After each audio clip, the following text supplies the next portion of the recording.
Hello বন্ধুরা, সকলকে স্বাগত আমার চ্যানেল ট্যারো উইথ বৃষ্টিতে। সবাই কেমন আছেন? হ্যাপি থাকবেন, পজিটিভ থাকবেন। জেন্ডার স্পেসিফিক রিডিং এটা একদম নয়। আমার ভিউয়ার্স মেল অথবা ফিমেল যে কেউ হতে পারে। Timeless collective generate energy peak করা হবে। সবসময় সব কথা আপনার সাথে রেজোনেট নাও করতে পারে। টাইমলেস হওয়ার জন্য আপনার সামনে যখন রিডিংটা আসবে, আপনি এখান থেকে কোনো না কোনো গাইডেন্স কিন্তু পেয়ে যাবেন। All zodiac sign base reading কয়েকটা রাশি ছিল প্রেজেন্ট, তাকে বলে আমি সেগুলোকে মেনশন করে দিই। সর্বোপরি রিডিংয়ের এনার্জি যদি আপনার সাথে ম্যাচ হয়ে যায়, তাহলে কিন্তু পুরো রিডিংটাই আপনার। আজকে দেখে নেওয়ার চেষ্টা করব আপনার পার্সনের কারেন্ট এনার্জি কি, আপনার কারেন্ট এনার্জি ডিভাইনের গাইডেন্স কিছু থাকলে সেটাও দেখে নেওয়ার চেষ্টা করব। রিলেশনশিপের হ্যাপি মোমেন্টস ভাবতে পারেন, পার্সনের নাম ভাবতে পারেন, তার ছবিও ভাবতে পারেন। ডিভাইন গাইড করবেন আমার ভিউয়ার্স যার কথা ভেবেই রিডিংটা দেখছেন, তার কারেন্ট এনার্জি কি আছে আমার ভিউয়ার্সকে নিয়ে। পজিটিভলি আপনার পার্টনারের কথা ভাবুন এবং যে কোনো কানেকশানেই কিন্তু আপনারা থাকতে পারেন। দেখব কি চলছে তার মনে, কারেন্ট এনার্জি কি রয়েছে। Broken, I feel shattered about this situation. যে কোনো কারণেই হোক, আপনাদের মধ্যে যদি কোনো বিষয় নিয়ে কন্ট্রাডিকশানও হয়ে থাকে, সেখানে কিন্তু আপনার পার্টনারের হার্টব্রেক অবস্থা এবং কমপ্লিটলি উনি ব্রেকডাউন করেছেন। এত মানসিকভাবে বিপর্যস্ত হয়ে পড়েছেন যে উনি কাউকে মনের কথা বলতে পারছেন না, আপনাকেও বলতে পারছে না। আপনার সাথে হয়তো খুঁটিনাটি জীবনের অনেক কিছু তথ্য সে উনি শেয়ার করেছেন, সব কথা হয়তো উনি আপনাকেই এসে বলেন। তো সেই ক্ষেত্রে সেই জায়গাটাই যখন ব্লক হয়ে যায়, তখন মানুষ কিন্তু ভেঙে পড়ে। আপনার পার্টনারের ক্ষেত্রে কিন্তু সেই সিচুয়েশানটা দেখা যাচ্ছে যে আপনাকে সব কথা উনি শেয়ার করতেন, কিন্তু এখন কোথাও না কোথাও সেই জায়গাটা ব্লক হয়ে গেছে। যদি আপনার সেপারেশনে থাকেন কিংবা অন অফ সিচুয়েশনে থাকেন, যদি খুব কথাবার্তাটা কম হয়, সেক্ষেত্রে উনি নিজেকে কিন্তু একদম হার্টব্রোকেন একটা অবস্থায় নিজেকে নিয়ে গেছেন। তার কিন্তু হার্টব্রেক হয়েছে, সেটাই কিন্তু দেখা যাচ্ছে এবং কমপ্লিটলি উনি শ্যাটার্ড হয়ে গেছে যে কি করবেন। হতবুদ্ধি একটা অবস্থা যে কি করলে সব কিছু ঠিকঠাক হবে, সেই ব্যাপারটা কিন্তু উনি এখন ভাবছেন। তো প্রথমেই যে কারেন্ট এনার্জিটা এসছে সেটা কিন্তু এরকমই। Gossip, I am afraid of what other people will think. এই জন্যই হয়তো আপনাদের মধ্যে ঝামেলাটা হয়েছে। হয়তো আপনি অন্যান্যদের কাছে আপনাদের সম্পর্কের কথা বলেছেন আর উনি সেটা চান না। হয়তো উনি অনেক বেশি এই ব্যাপারগুলোকে মানেন। ওনার হয়তো বিশ্বাস আছে যে কাউকে যদি শেয়ার করেন, সেক্ষেত্রে আপনাদের নিজেদের মধ্যে ঝামেলা হতে পারে, নজর লাগার যে ব্যাপারটা থাকে, হয়তো উনি এই ব্যাপারগুলোকে মানেন আর এটা ঠিক হয়েও গেল। আপনি হয়তো শেয়ার করেছেন এবং সেটা নিয়ে হয়তো কন্ট্রাডিকশান হয়েছে। উনি গসিপটাকে ভয় পান। অযথা কেউ আপনাদের সম্পর্ক নিয়ে কোনো কুকথা বলবে বা কুমন্তব্য করবেন বা অন্যভাবে দেখাবেন, তো এই ব্যাপারগুলো উনি কিন্তু অ্যাভয়েড করতে চান।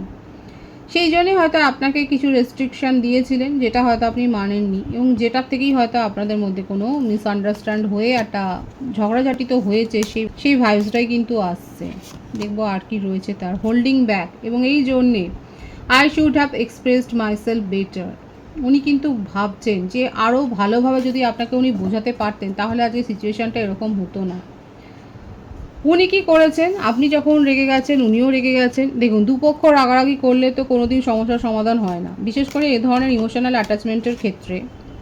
যারা যারা এরকম সিচুয়েশান ফেস করেছেন তারা অবশ্যই লিখতে পারেন। দেখা যাচ্ছে যে যখন এরকম একটা বিশেষ কানেকশানে আপনারা থাকেন, সেক্ষেত্রে যদি দুজনেই ঝগড়া করেন, দুজনেই মুখ দেখাদেখি বন্ধ করে, তাহলে তো হয় না। যে কোনো এক পক্ষকে তো খোলা রাখতেই হয় রাস্তাটা ফিরে আসার।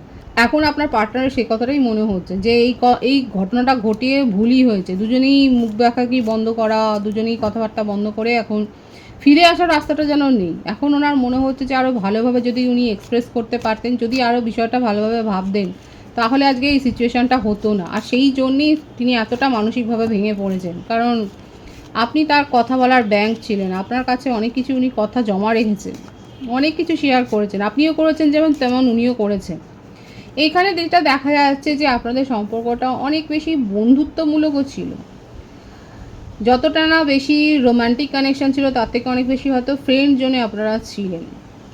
তো সেই জন্যই উনি এত বেশি ভেঙে পড়ছেন, কারণ ওনার কথা শেয়ার করবার মতো লোকের অভাব, বিশ্বস্ত লোকের অভাব। আর যাই হোক, আপনাকে কিন্তু উনি খুব ট্রাস্ট করতেন।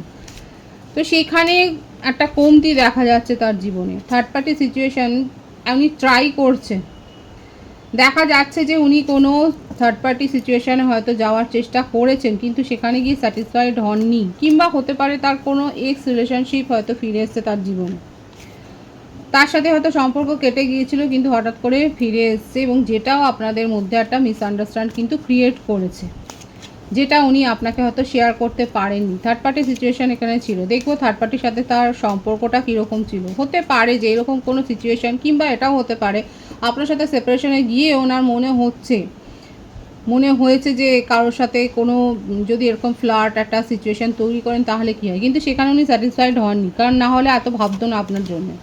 সোলটায় আপনার সাথে উনি কিন্তু একটা বিশেষ কানেকশান অনুভব করেন, আর সেই জন্যেই আপনাকে ভুলতে পারছেন না। থার্ড পার্টি সিচুয়েশানে নিজেই গিয়েছিলেন, কিন্তু সেখানে উনি স্যাটিসফাইড হননি, সেখান থেকে আবার ফিরে আসছেন, কারণ আপনাকেই তার চাই, কারণ আপনার সাথেই উনি কিন্তু সেই জায়গাটা দিয়েছেন। এবং এতদিন যে উনি পালিয়ে যাচ্ছিলেন ইমোশন থেকে, এতদিন আপনি হয়তো দেখেছেন তার একটা কমিটমেন্ট ফোবিয়া, কমিটমেন্ট যখনই হয়তো চেয়েছেন তখনই হয়তো উনি সিচুয়েশান থেকে পালিয়ে গেছে। এখন সে নিজে আপনাকে কিন্তু চেস করছে। এই পরিস্থিতিটা ছিল না আগে, এই পরিস্থিতিটা আপনি করতেন, আপনি তাকে চেস করতেন এবং উনি পালিয়ে যেতেন। এখন দেখা যাচ্ছে পুরো 180 ডিগ্রি ঘুরে গেছে সিচুয়েশান। এখন কারেন্ট ফিলিংসে তার কিন্তু দেখা যাচ্ছে উনি আপনাকে চেস করছেন, এবং এখন ওনার মনে হচ্ছে যে আপনাকে সব কথা বলতে না পারে তার অবস্থা খুব খারাপ হয়ে যাচ্ছে, কারণ এখন ওনার দম বন্ধ একটা সিচুয়েশান, কাউকে বলার লোক সেরকম নেই, এবং ইগো থেকে যে তার অবস্থা আজকে এরকম অবস্থা হয়েছে সেটাই কিন্তু তিনি বুঝতে পারছেন। অতিরিক্ত ইগো দেখিয়ে আজকে নিজের মনের কাছে, মনের পায়ে যে বেড়াজালটা উনি দিয়েছেন, আজকে যাই সিচুয়েশান, যেই রস্ট থেকে রস্ট, বাজে থেকে বাজে রকমের যে সিচুয়েশানই হোক না কেন, সেটার জন্য যে উনি কোথাও না কোথাও দায়ী, এটা কিন্তু উনি বুঝতে পেরেছে। আর সেই জন্যই একটা চেষ্টা তো উনি করবেন। আগে উনি যে পালিয়ে যেতেন, এখন কিন্তু পুরো ভূমিকাটা বদল হয়ে গেছে। এখন কিন্তু উনি আপনাকে চেস করতে চান, কারণ আপনার সাথে কথা শেয়ার না করে, আপনাকে সব কিছু না বলতে পেরে ওনার কিন্তু দম বন্ধ একটা অবস্থা হয়ে যাচ্ছে। ওনার মনে হচ্ছে ওনাকে বোঝবার যেন কেউ নেই। দেখবো 13 থেকে কি আসে কারেন্ট সিচুয়েশানে। পজিটিভলি আপনার পার্টনারের কথা ভাবুন, এবং যাদের মনে হচ্ছে এরকম একটা সিচুয়েশানে আপনারা পড়েছেন, অবশ্যই পার্টনারের নামটা লিখবেন, ডিভাইনকে গ্র্যাটিটিউড শো করবেন। দেখা যাক 13 থেকে কি আসে। থার্ড পার্টি সিচুয়েশান ছিল, আবারও দেখা যাচ্ছে হয় তার কোনো এক্স রিলেশনশিপ, কিংবা হয়তো উনি নিজেই কোনো এরকম ফ্লার্টি সিচুয়েশান তৈরি করেছিলেন, কিন্তু যেখানে উনি মোটেও ভালো ছিলেন না, সেখানে সেই স্যাটিসফ্যাকশানটা উনি পাননি। উনি আপনাকে রিপ্লেস করতে চেয়েছিলেন, কিন্তু রিপ্লেস তো হয়নি, দেখা যাচ্ছে। আর এখন কি হলো, এখন হচ্ছে উনি আপনাকে ম্যানিফেস্ট করছেন, যেন তেন প্রকারণে উনি এখন চাইছেন, ভগবানের কাছে উনি চাইছেন, প্রার্থনা করছেন যে আপনি ফিরে আসুন তার কাছে, কারণ উনি ভালো নেই। আপনারাও নিশ্চয়ই বিশ্বাস করেন যে দেখা একটা কথা বলাটা কিন্তু খুব জরুরি রয়েছে, তো এই কথা বলার লোক কিন্তু আপনি তার জীবনে ছিলেন, তো সেই জন্যেই আজকে আপনার জন্য এত ক্রেভ করছে, কিন্তু মরিয়া হয়ে যাচ্ছে। দেখুন, ইগো তো রয়েছে, প্রচুর ইগো, সেই ইগোটাকে বাদ দিয়ে এগোতে চাইছেন উনি। প্রত্যেকটা রাশি কিন্তু এখানে দেখা যাচ্ছে, সেজন্য আলাদা করে রাশির কথা আমি বলবো না। বার্থডেটের মধ্যে 1, 3, 31, 13, 22, 14, 4 এগুলো বেশি দেখা যায়। আর্থ মান্থের মধ্যে দেখা যাচ্ছে মার্চ, জানুয়ারি, মে, নভেম্বর, এই মাসগুলো বেশি দেখা যাচ্ছে। তবে সকলের জন্যই রিডিং। নিজের ইগো তাকে কিন্তু অনেক কন্ট্রোল করেছে, কিন্তু সেই ইগো তার নিজের মনের ফিলিংসের কাছে কিন্তু কোথাও না কোথাও হার মেনেছে। মনের ফিলিংসের সাথে আর কিন্তু উনি লড়াইটা করতে পারছেন না। সকলের সাথে দুনিয়ার লড়াই করা যায়, কিন্তু যখন নিজের মনই বিদ্রোহ করে তখন আর লড়াইটা হবে কার সাথে। তো দেখতেই পাচ্ছেন তার কারেন্ট এনার্জিতে 111-এর ভাইবস কিন্তু আছে। 111 লিখে রিডিং ক্লেম করবেন, এবং তার মাথাই কাজ করছে না। শুধুমাত্র আপনার ক্ষেত্রে তার মাথা ক্লিয়ারলি কিচ্ছুতেই কাজ করছে না, সেখানে মন চাইছে আপনাকে, আর মস্তিষ্ক যতই যায় বলুক না কেন মনের সাথে পেরে উঠছে না। এখানে যে লড়াইটা দেখা যাচ্ছে নিজের সাথে নিজে, রেগেও যাচ্ছে যে কেন আপনাকে ভুলতে পারছে না, কেন আপনাকে ছেড়ে এগোনো যায় না, কিন্তু যে কারণগুলো রয়েছে, অনেস্টিটা আপনি দেখিয়েছেন, সেই অনেস্টিটা উনি তো দেখাতে পারেননি। আর সেই জন্যই এসেছিল এখানে কার্ডের ভাইবসে, যে উনি সব কথা বলে উঠতে পারেননি, এবং যেগুলো করলে, যে কাজগুলো করলে, যে অ্যাক্টিভিটিগুলো দেখলে আপনি তার সাথে থাকতেন কোনো শর্ত ছাড়াই, তো সেইগুলো উনি কেন গড়ে উঠতে পারেননি, সেটা এখন নিজেকেই যেন উনি বিদ্ধ করছেন এই প্রশ্ন করে করে। অনেক কন্ট্রোল করেছেন আপনাকে, অনেক ইগো, অনেক রাগ দেখিয়েছে, যেন তেন প্রকারণে আপনাকে কন্ট্রোল করেছেন। আপনার সিচুয়েশান উনি এনজয় করেছেন, আপনার কোম্পানি উনি এনজয় করেছেন, আপনাকে নিয়ে অনেক ডে ড্রিমিং করে যাচ্ছে, একটা ইন্টিমেসির কথা উনি ভাবছেন। আপনাকে নিয়ে অনেক কোজি মুমেন্ট হয়তো উনি কাটিয়েছেন, তো সেইগুলো কিন্তু উনি এখন ড্রেডিং করে যাচ্ছেন, ভীষণভাবে আপনাকে ইমাজিন করছেন, এবং যেটা হচ্ছে তার মধ্যে কিন্তু একটা চেঞ্জ হয়েছে। কারণ দেখতেই পাচ্ছেন একটা ডেভিলের এনার্জি থেকে কিন্তু তার মধ্যে একটা চেঞ্জ হচ্ছে আস্তে আস্তে। যতটা রাগই দেখেছিলেন এখন দেখা যাবে যদি আপনি তাকে সুযোগ দেন সেক্ষেত্রে দেখা যাবে সে কিন্তু অনেকটা পরিবর্তন হয়েছে, ম্যানিফেস্ট করছে কারোর না কারোর কাছ থেকে সঠিক মানে পদ্ধতি জেনে উনি ম্যানিফেস্ট করছে আপনাকে, ঈশ্বরের কাছে প্রার্থনা করছে যাতে আপনি নিজের থেকে অ্যাপ্রোচ করেন, যাতে তার মান সম্মানটা, এখনও সেটাই ভাবছে যে মান সম্মানটা নিজে যাতে বজায় থাকে। তো এটা তাদের ক্ষেত্রে সম্ভব হবে যারা পুরোপুরি আপনার পার্টনারকে ব্লক করে রেখেছেন, সেক্ষেত্রে আপনার পার্টনারের মধ্যে এই রূপান্তরটা দেখতে পাবেন। অনেক খারাপ কাজ হয়েছে, অনেক সম্পর্ক তার জীবনে ছিল, এত ভীষণ ইগো, জেদ, রাগ, কোনো রকম ব্যাড হ্যাবিট গ্রো হওয়া, সেখান থেকে পরিবর্তন হচ্ছে, এইখানে শিফট হয়েছে, ম্যানিফেস্ট করছে আপনাকে, রিচুয়ালস করছে আপনার জন্য রীতিমতো, কারণ আপনার মতো কাউকে উনি পাননি।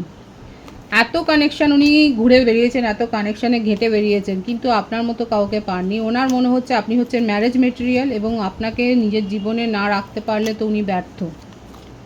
ওনার আর কিসের দম্ভ, এখন নিজেকেই নিজে চ্যালেঞ্জ করছেন।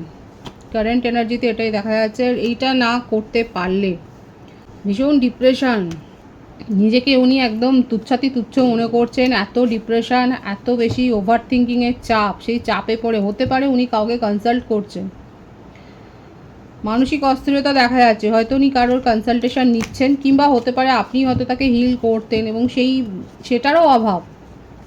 কারেন্ট এনার্জিতে কিন্তু এটাই এসছে যে উনার নিজের ভাবনা চিন্তা এত বেশি ব্লক হয়ে গেছে যে এখন দিনরাত এখন শুধু এটাই ভাবছে, তা শ্বাস প্রশ্বাসের জন্য আপনার নামটাই আসছে, এবং এটাই ম্যানিফেস্ট করছে যে যে কোনো প্রকারে আপনি তার জীবনে ফিরে আসুন, এবং আপনি যদি নিজের থেকে অ্যাপ্রোচ করেন তো খুবই ভালো কথা, না হলে উনি নিজেই অ্যাপ্রোচ করবেন, এটাই কিন্তু দেখা যাচ্ছে। আপনি যদি নিজে, আপনার জন্য অপেক্ষা করছে, কিন্তু যারা এখানে কার্মিক সিচুয়েশান দেখা যাচ্ছে অনেকের ক্ষেত্রে হতে পারে, তবে কালেকটিভ এনার্জি আপনারা নিজেদের ব্যক্তিগত সিচুয়েশান জানবার জন্য অবশ্যই পার্সোনাল রিডিং বুক করতে পারেন। এখানে যে সিচুয়েশানটা এসছে সেটা কার্মিক, এবং কার্মিক সিচুয়েশানে যদি আপনারা থাকেন সেক্ষেত্রে কিন্তু ম্যারেজ প্রপোজাল আপনার পার্টনারের কাছ থেকে ডেফিনেটলি এক্সপেক্ট করতেই পারেন, এবং আপনার জন্য অপেক্ষা করছে, কিন্তু আপনি যদি না এগিয়ে যান তাহলে সেক্ষেত্রে কিন্তু উনি এগিয়ে এসে যে আপনাকে অ্যাপ্রোচ করবেন, সেটাই কিন্তু তার কারেন্ট এনার্জিতে এসছে। যারা এই এনার্জি ক্লেম করতে চান অবশ্যই 111 লিখে পার্টনারের নাম লিখে রিডিংয়ের এনার্জি ক্লেম করবেন। রিডিংটা ভালো লাগলে অবশ্যই শেয়ার করে দেবেন। আপনার কারেন্ট এনার্জি দেখব, আপনিও তাকে মিস করছেন, এমন নয় যে মিস করছেন না। সম্প্রতি হয়তো আপনার কোনো ফাইন্যান্সিয়াল লস হয়েছে, কিংবা হয়তো এমন জায়গায় ইন্টারভিউ দিয়েছিলেন, সেখানে এক্সপেক্ট করেছিলেন সেখানে হয়ে যাবে, কিন্তু হয়তো হয়নি। কোনো প্রপোজাল হয়তো ভেবেছিলেন সেই প্রপোজালটা ওয়ার্ক করবে না, যখন আপনি ছেড়ে দিয়েছেন তখন অন্য কেউ হয়তো গ্র্যাব করেছে, তখন দেখছেন সেখানে সাকসেস হয়েছে, তখন একটা আফসোস, মানে একটা আফসোসের এনার্জি, একটা লস্টের এনার্জি কিন্তু দেখা যাচ্ছে আপনার কারেন্ট সিচুয়েশানে। এবং অবশ্যই যে আপনিও আপনার পার্টনারকে চেস করছেন সেটাও দেখা যাচ্ছে না, সেইভাবে নয়, আপনি দেখছেন যে উনি কী করছেন, আপনি তার সোশ্যাল অ্যাক্টিভিটি হয়তো চেস করছেন, কনফার্মেশন এলো যে আপনি তাকে কিন্তু সোশ্যাল মিডিয়াতে যথেষ্ট ওয়াচ করছেন, আপনি তার সোশ্যাল অ্যাক্টিভিটিতে চেক করছেন, সেটা কিন্তু দেখা যাচ্ছে, এবং ওয়েট করছেন, আপনার পার্টনারও যেরকম ওয়েট করছে আপনি অ্যাপ্রোচ করবেন, আপনার কাছে চয়েস আছে, এটাই দেখার বাকি ছিল। আপনার পার্টনারের কাছে যেমন চয়েস আছে, এখন আপনার কাছেও দেখা যাচ্ছে চয়েস আছে, আপনার কাছে হয়তো চয়েস ছিল, সেখান থেকে আপনি এরকম একটা কানেকশানে গেছেন, এবং একটা রিগ্রেট তো রয়েছে যে একটা ভালো অ্যাপ্রোচ ছেড়ে আপনি এরকম একটা কানেকশানে গেছেন যেখানে এত ডমিনেন্সে আপনি সহ্য করেছেন, আপনাকে যে এত কন্ট্রোল করেছে, এত ডমিনেট করেছে, সেটা আপনি সহ্য করেছেন। এখন দেখা যাচ্ছে আপনি রেগে রয়েছেন, কিন্তু তা সত্ত্বেও তাকে ওয়াচ করছেন। ওনার কাছ থেকে সেই রকমভাবে যদি কোনো ক্ষমা বা সেই রকম অ্যাপোলজি না আসে, আপনি যে মুখ ফিরিয়ে দেখবেন না, সেটাও দেখা যাচ্ছে আপনার কারেন্ট এনার্জিতে, সেটাই কিন্তু এসছে। এবং চাইলে আপনি মুভ অন করে যাবেন ডাইরেক্টলি, কারণ আপনার মনে হচ্ছে আপনি আপনার তরফ থেকে তাকে অনেক বেশি সুযোগ দিয়েছেন, আর সুযোগ দেওয়া যায় না। এখন আপনার নিজের জীবনে এগিয়ে যাওয়াটা দরকার। অনেকে হয়তো এগিয়ে গেছেন, কালেকটিভলি দেখা যাচ্ছে আমার ভিউয়ার্সরা হয়তো নিজের জীবনে পজিটিভলি গ্রো করেছেন, এবং আপনি নিজের জীবনে এগিয়ে গেছেন, নানা রকম নেগেটিভিটি আপনাকে ফেস করতে হয়েছে কারেন্ট সিচুয়েশানে, কারণ বললামই তো এখানে দেখা যাচ্ছে যে আপনার ক্ষেত্রে আপনি বেশ কিছু প্রতিকূলতা ফেস করেছেন, আপনার পার্টনারকে আপনি ওয়াচ করেছেন, কিন্তু আপনি হয়তো দেখেছেন যে তার মধ্যে পরিবর্তন হওয়াটা অত সহজ নয়, এবং সেই জন্যেই আপনি নিজের জীবনে এগিয়ে যাচ্ছেন। আপনার কষ্ট হলেও দেখা যাচ্ছে আপনি নিজের ফিলিংসকে, ইমোশনকে কন্ট্রোল করে আপনি এই সিচুয়েশান থেকে এগিয়ে যাচ্ছেন, কিংবা অনেকে দেখা যাচ্ছে ওয়েট করছেন, এখনও আপনার পার্টনারকে আপনি সুযোগ দিতে চান, সেটাই দেখা যাচ্ছে, এবং আপনি জাস্টিস দাবি করছেন এবং জাস্টিস আপনি পাবেন। ডিভাইনিং টাইমিংয়ে কিন্তু আপনি জাস্টিস পাবেন, কারণ আপনার পার্টনার বিশ্বাস করে যে আপনার একটা স্পেশাল কানেকশানে রয়েছে। তো সেক্ষেত্রে উনি কিন্তু আপনার কাছে ফিরে আসবার জন্যই কিন্তু তার কারেন্ট সিচুয়েশানে দেখা যাচ্ছিল উনি যেটা চেষ্টা করছেন, কিন্তু তার কন্ডিশন ছিল যে আপনি যদি অ্যাপ্রোচ করেন খুব ভালো, কিন্তু যদি নাও করেন সে কিন্তু এগিয়ে আসবে, সেটাও ছিল। আর আপনিও ওয়েট করছেন যে আপনার পার্টনার কীভাবে মুভ করে, কী অ্যাকশান নেয় সেটা দেখার জন্য। তো দুজনেই কারেন্ট সিচুয়েশানে যেটা দেখা যাচ্ছে, দুজনে কিন্তু একটা ওয়েটিং এনার্জিতেই রয়েছে, এবং আপনার পার্টনার কিন্তু আপনার দিকেই এগিয়ে আসছেন, সেটাই কিন্তু পজিটিভলি দেখা যাচ্ছে। ডিভাইনের গাইডেন্স দেখব, অবশ্যই এখানে কিন্তু আপনাদের সিচুয়েশানে একটা ব্যালেন্স আসবে, কিন্তু আপনাকে ভাবনা চিন্তা করে সিদ্ধান্ত নিতে হতে পারে। পরবর্তীকালে এই সম্পর্ক থেকে নেগেটিভিটি আসতে পারে লং ডিস্টেন্স রিলেশনশিপে যারা রয়েছে, তবে এই সম্পর্কটা ফিউচারে গিয়ে কিন্তু ওয়ার্ক করতে পারে। এখানে ম্যারেজ কমিটমেন্ট, যারা পার্টনারের কাছ থেকে ম্যারেজ কমিটমেন্ট পাবেন সেক্ষেত্রে কিন্তু ফিউচারে এটা পজিটিভলি গ্রো করবে, এবং আপনারা যে ম্যানিফেস্টটা করেছেন সেটা কিন্তু ফুলফিলমেন্ট হবে লং ডিস্টেন্স রিলেশনশিপের ক্ষেত্রে কিন্তু বলছি। আর যাদের ক্ষেত্রে মনে হচ্ছে যে এই রিলেশনশিপটা ওয়ার্ক করবে না, এখান থেকে পাওয়ার আর কিছু নেই, সেক্ষেত্রে আপনারা নিজের জীবনে পজিটিভলি যে এগিয়ে গেছেন সেটাও দেখা যাচ্ছে। এবং ম্যারেজ প্রপোজাল, এখানে যেটাই হোক না কেন, যে সিচুয়েশনে থাকুক না কেন, আমার ভিউয়ার্সের ক্ষেত্রে অনেকে কালেকটিভলি মেজর একটা পার্ট দেখা যাচ্ছে, মেজর আরকানা থেকে কার্ড এসছে, আপনারা কিন্তু ম্যারেজ কমিটমেন্ট পেয়েছেন, ম্যারেজ প্রপোজাল পেয়েছেন আদার পার্টনারের কাছ থেকে, কিংবা পেতে চলেছেন। একটা পজিটিভ চেঞ্জ, একটা পজিটিভ গ্রো হয়েছে, একটা হেলদি কানেকশানে আপনি গেছেন, সেটাও দেখা যাচ্ছে। যেখানে আপনি এত টক্সিসিটি ফেস করেছেন সেখান থেকে আপনি একটা হেলদি কানেকশান হয়তো এনজয় করছেন এখন, সেটাও কিন্তু দেখা যাচ্ছে। এবং পজিটিভলি আপনি কোনো ম্যারেজ প্রপোজাল আপনার এক্স পার্টনারের কাছ থেকে বলুন, কিংবা নিউ প্রপোজাল হয়তো আপনি পেয়েছেন, ডিভাইন কিন্তু সেটাই শো করছে। তবে ব্যালেন্স আসবে, যে সিচুয়েশানেই থাকুক না কেন সেখানে কিন্তু একটা ব্যালেন্স আসতে চলেছে আপনাদের সম্পর্কে, সেটাই কিন্তু দেখা যাচ্ছে। এটা নির্ভর করবে আপনার ওপর, আপনি কাকে প্রায়োরিটিটা দেবেন। খুব পজিটিভ আছে এনার্জিকে অবশ্যই ক্লেম করে নেবেন। রিডিংয়ের এনার্জি যদি আপনার সাথে ম্যাচ হয়ে যায়, রিডিংটা লাইক করে এনার্জি অবশ্যই এক্সচেঞ্জ করে নেবেন, যেটা সেটা জরুরি। সকলকে আমার চ্যানেলে অনেক অনেক স্বাগত এবং শুভেচ্ছা জানাই। যারা রয়েছেন তাদেরকে অনেক ভালোবাসা, আপনাদের ভালোবাসার সহযোগিতা এই পরিবারকে বৃহত্তর করে তুলুন। রিডিংটা একটু শেয়ার করে দেবেন, চ্যানেলটা সাবস্ক্রাইব করে দেবেন। সব ভীষণ ভীষণ ভালো থাকবেন।